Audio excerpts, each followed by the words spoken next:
செயல்படுவீர். கரம் என்னை விலகாதிருக்கும். என் இயலாமையில் நீ செயல்படுவீர். கரம் என்னை விலகாதிருக்கும். மலைகளை பெயர்ப்பீரென்றார். என் தடைகள் உமக்கு எம்மாத்திரம். மரித்தோரை எழச் செய்தீரென்றார். நோய்கள் உமக்கு எம்மாத்திரம். கிரகிக்க முடியா காரியம் செய்வீர். சர்வஞானியே உம்மை ஆராதிப்பேன். கிரகிக்க முடியா காரியம் செய்வீர். சர்வஞானியே உம்மை ஆராதிப்பேன். என் இயலாமையில் நீ செயல்படுவீர். கரம் என்னை விலகாதிருக்கும். என் இயலாமையில் நீ செயல்படுவீர். கரம் என்னை விலகாதிருக்கும்.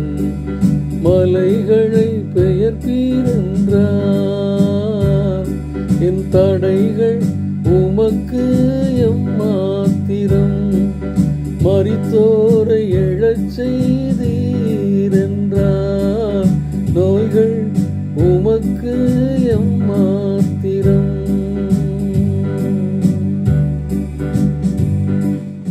டியர் ஃப்ரெண்ட்ஸ், அன்பின் வாழ்த்துக்கள்.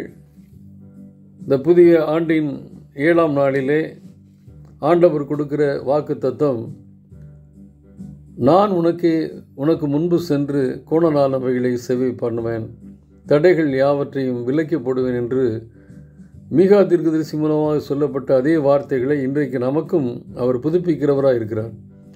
தடைகளை நீக்கி போடுகிறவர் முன்பாக நடந்து போகிறார். அவர்கள் தடைகளை நீக்கி வாசலால் உட்பிரவேசித்து கடந்து போவார்கள். அவர்கள் ராஜா அவர்களுக்கு முன்பாக போவார். கர்த்தர் அவர்கள் முன்னணியில் நடந்து போவார்.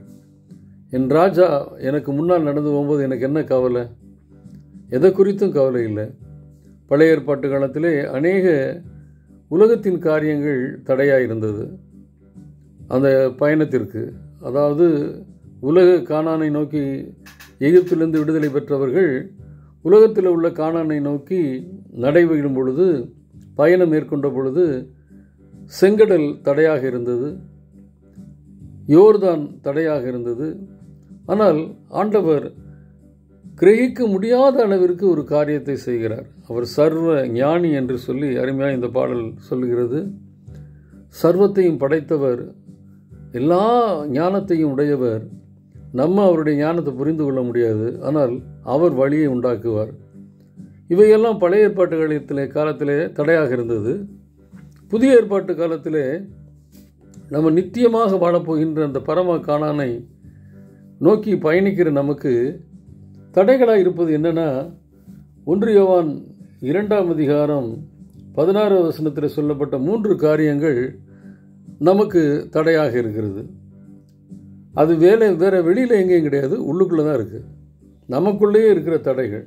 அதை விலக்கி போடுவதற்கும் ராஜாதி ராஜாவாகிய மீட்பை தருகிற ஆண்டவர் பரிசுத்த ஆவியானவர், பரத்திலிருந்து சித்தத்தை அனுப்புகிற பிதாவானவர் இணைந்து என்ன பண்ணுறாருன்னா அந்த தடைகளை நீக்கி போடுகிறார்.